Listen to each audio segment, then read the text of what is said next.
Salam cerdas, Ibu, Bapak, Saudara-saudara yang saya hormati. Sesi membaca berita kali ini masih membaca Outlook Ekonomi Tempo. Outlook Ekonomi Tempo ini dipecah-pecah ya menjadi beberapa bagian. Kita sudah membacakan terkait industri manufaktur dan terkait dengan soal ketenaga kerjaan. Nah, kali ini judulnya Outlook 2025, kesenjangan ekonomi dan urbanisasi menjadi tantangan. Ini diturunkan tulisannya tanggal 20 Januari 2025 sore ya, jadi baru ini. Nah, saya bacakan saja. 37 tahun lalu atau tepatnya pada 1988, grup musik rock kawakan God Bless merilis lagu Rumah Kita. Konon lagu dari album Semut Hitam ini merupakan ajakan untuk mencintai tempat tinggal di desa.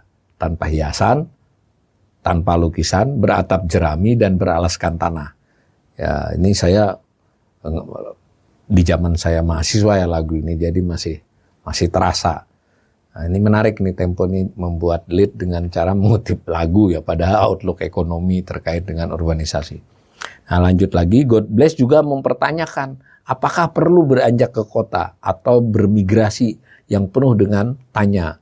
Padahal rumah kita itu disebut anugerah dan nikmat dari Yang Kuasa. Kira-kira begitu God Bless. Nah, lalu dikutip juga di paragraf keduanya, Divisi Populasi Departemen Urusan Ekonomi dan Sosial Perserikatan Bangsa-Bangsa PBB pernah merilis laporan yang menyatakan bahwa 68% orang akan tinggal di perkotaan pada 2050. Nah, Menteri Dalam Negeri Tito Karnavian menyebut pada 2023 saja penduduk di perkotaan lebih banyak daripada desa dengan persentase hingga 52%. Nah, kemudian Tempo mengutip lagi peneliti Sophie Ajara, peneliti Next Policy. Urbanisasi atau migrasi penduduk dari desa ke kota memang tak bisa dilakukan, kata dia. Dengan banyaknya lapangan kerja di kota, masyarakat akan mencari peluang itu untuk meningkatkan kesejahteraan, kata Sophie kepada Tempo pada Selasa 7 Januari 2025. Nah, paragraf selanjutnya, peluang berpindahnya penduduk desa ke kota juga semakin lebar jika terjadi kesenjangan upah minimum provinsi yang semakin lebar. Laporan Lembaga Penyelidikan Ekonomi dan Masyarakat LPEM Universitas Indonesia menunjukkan tenaga kerja akan bermigrasi ke wilayah dengan UMP yang lebih tinggi. Jadi laporan kajian ya dari LPEM UI ini. Ini kondisi ini terjadi lantaran adanya ketimpangan upah antar provinsi yang selama ini terjadi. Jadi migrasi antar provinsi terjadi. Nah, UMP di Indonesia berdasarkan hasil kajian LPEM UI mencerminkan perbedaan besar dalam kondisi ekonomi dan biaya hidup antar wilayah. Data menunjukkan kawasan daerah khusus Jakarta memiliki UMP yang tertinggi, Rp5.396.761. Kawasan seperti Papua, Papua Pegunungan, Papua Selatanan itu juga tinggi di kisaran 4,28 juta. Tapi jauh dengan provinsi dengan UMP terendah seperti Jawa Tengah yang hanya 2.139.845. Juga daerah istimewa Yogyakarta dan Jawa Barat. Jadi Tempo ingin menggambarkan ini, Tempo mengutip LPMUI memberi gambaran bahwa Jakarta jadinya kan memiliki daya tarik kan lebih dari 2 kali lipat Jawa Tengah ya UMP-nya. Itu menurut risetnya LPMUI itu salah satu pendorong. Nah, ketimpangan UMP itu jadinya menjadi pendorong salah satunya migrasi tenaga kerja. Nah, itu artinya para pekerja dari daerah dengan UMP rendah cenderung pindah ke wilayah dengan UMP lebih tinggi untuk penghasilan yang lebih baik. Namun fenomena ini juga menciptakan ketidakseimbangan tenaga kerja, yaitu daerah kehilangan sumber daya produktif, sementara lokasi migrasi juga menghadapi tekanan pada fasilitas sosial dan infrastruktur. Jadi dua sisi yang digambarkan oleh peneliti LPMUI ini.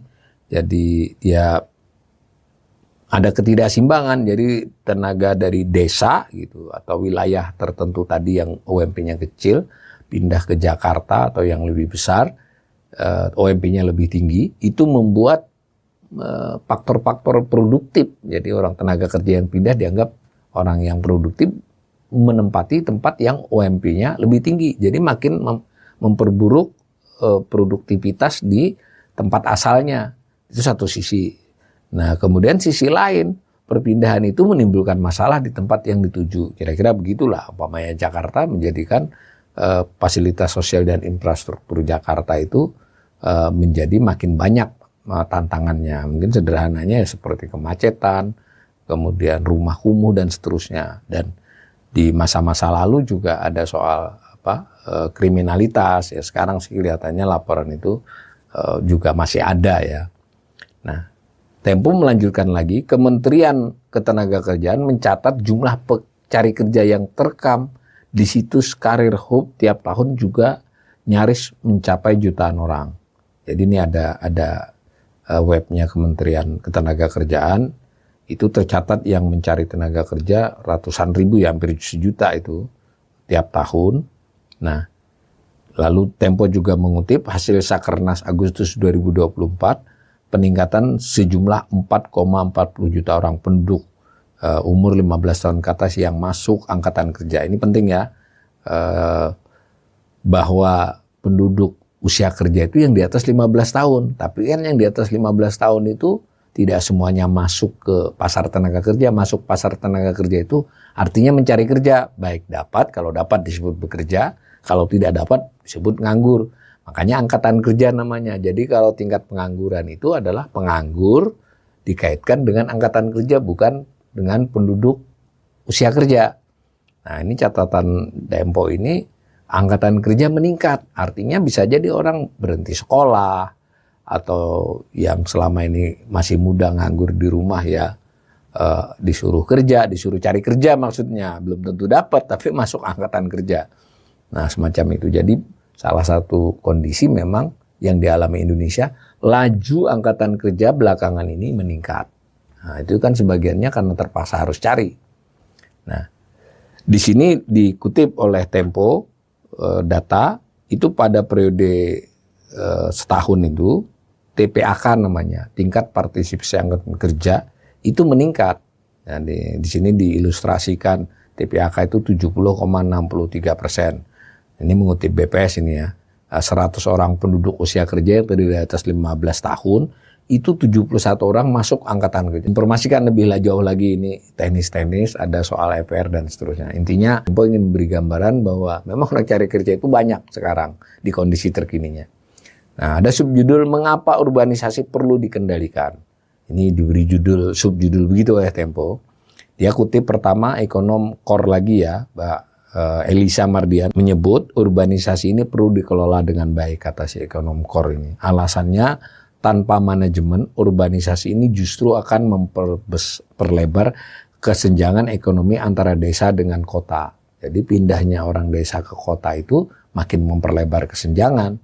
Nah, menurut Elisa ini, selain itu urbanisasi yang tak terkendali juga bisa memperparah kemiskinan di perkotaan dan juga berdampak pada menjamurnya pekerjaan informal di kota ini ya maksudnya. Jadi mereka datang ke kota, tadi ada alasan UMP menurut beberapa yang berita sebelumnya, outlook sebelumnya, tapi apapun yang penting mereka tertarik untuk mencari pendapatan yang lebih baik di kota, tapi hasilnya bisa menjadi terpaksa harus bekerja di sektor informal karena ternyata lapangan kerja formal juga tidak mencukupi untuk menampung mereka yang pindah ke kota.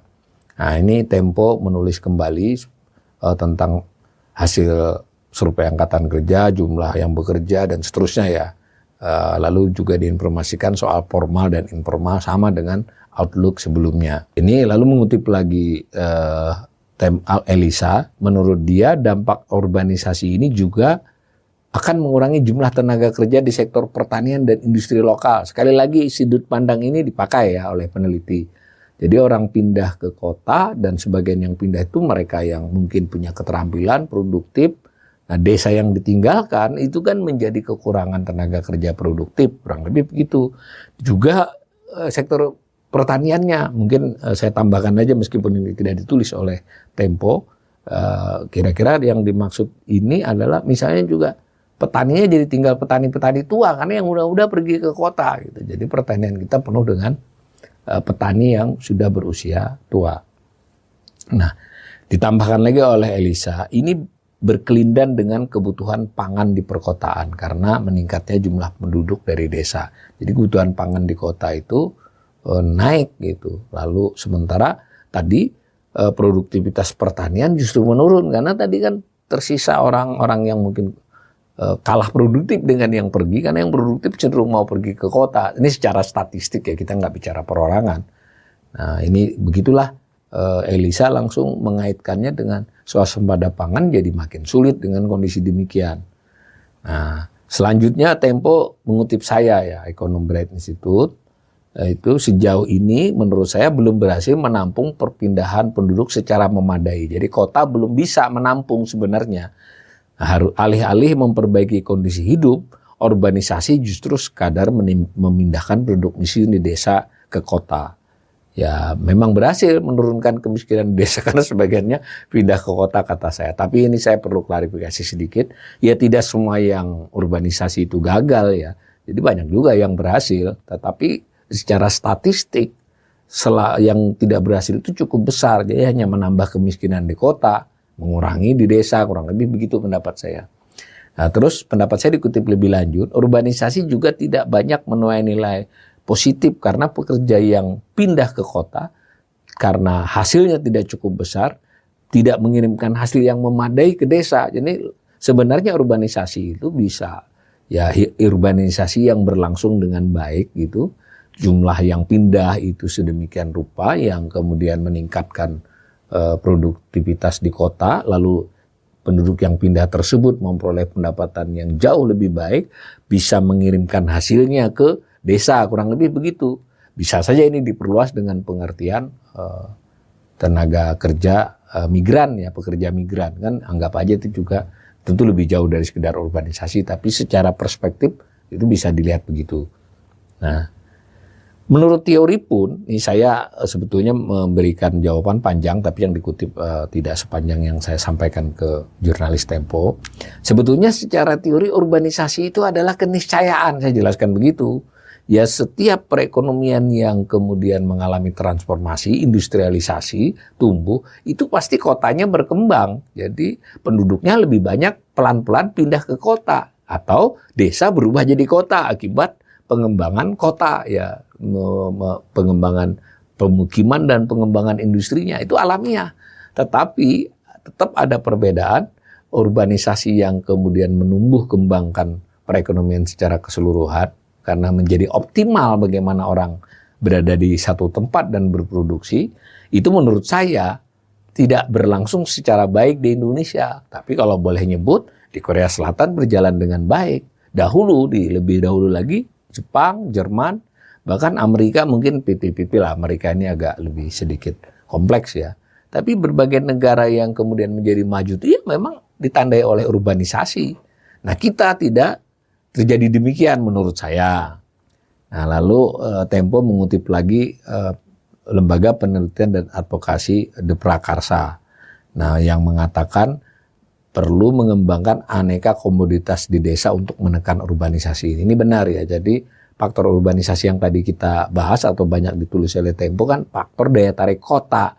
Nah ini De Prakarsa ini benar mengingatkan ya kalau desa dikembangkan dia menahan. Jadi faktor pendorongnya jadi melemah ya. Daya tarik kota ada tapi karena desanya kemudian dikembangkan maka banyak yang bertahan di desa. Tentu ini bagus ini pernyataannya. Jadi aneka komoditas, mungkin lebih tepatnya nggak hanya komoditas ya, tetapi juga mengembangkan industri di pedesaan. Karena itu saya termasuk ekonomi yang selalu berulang kali kalau bilang hilirisasi itu mengapa tidak mengembangkan lebih serius hilirisasi sektor pertanian, jadi pengolahan hasil pertanian. Dan itu bisa dilaksanakan juga oleh UMKM atau memang terhubung dengan korporasi tapi desanya berkembang. Kurang lebih ini sama ini arahnya ke situ. supaya orang tidak terdorong untuk pergi ke kota. Nah, dan seterusnya pendapatannya. Jadi kira-kira pendapatnya ada Prakarsa yang diwakili oleh Map Tuhan ini, wilayah perdesaan harus menjadi lokus ekonomi yang menghasilkan. Ya, biar tidak mendorong orang untuk urbanisasi. Nah, ditambahkan oleh saya, dikutip ini oleh saya maupun Map Tuhan sama, ini diiringi dengan perbaikan infrastruktur yang memperlancar distribusi bahan baku dari desa ke kota. Jadi ini sebenarnya bolak-balik bahan baku dari desa ke kota maupun dari kota ke desa. Dan sebenarnya industrialisasinya harus diperbaiki di desa. Jadi kira-kira begitu. Jadi desa juga harus menjadi sentra-sentra industri, meskipun sebaiknya industri yang terkait dengan produksi pertanian di desa tersebut. Nah, transportasi dan komunikasi juga agar mobilisasi menjadi mudah dan murah. Jadi maksudnya urbanisasi itu bisa saja juga menjadi tidak terlalu memberi tekanan ketika transportasi murah, komunikasi mudah. Jadi orang bisa tiap minggu dengan ongkos yang murah. Kalau sekarang mungkin masih agak mahal, ya jadi beban kota itu berat. Dan ini juga membuat mereka bisa membawa hasil ke desa ya kalau yang urbanisasi macam itu. Nah, menurut saya, dikutip sebagai penutup, seandainya urbanisasi berjalan sesuai teori pembangunan, nantinya jumlah penduduk yang tinggal di desa itu menjadi optimal. Jadi ini kota terus bertambah, sebutlah nanti sampai 70% atau 65%, sekarang belum kan. Nah, desa 25 atau 30%, tetapi ini optimal. Yang di desa itu memilih tinggal di desa dan berproduksi. Dan mungkin juga sebagian orang kota yang sudah tidak lagi bekerja secara aktif, memilih tinggal di desa dan seterusnya. Intinya optimal lah jumlah itu secara teori ekonomi.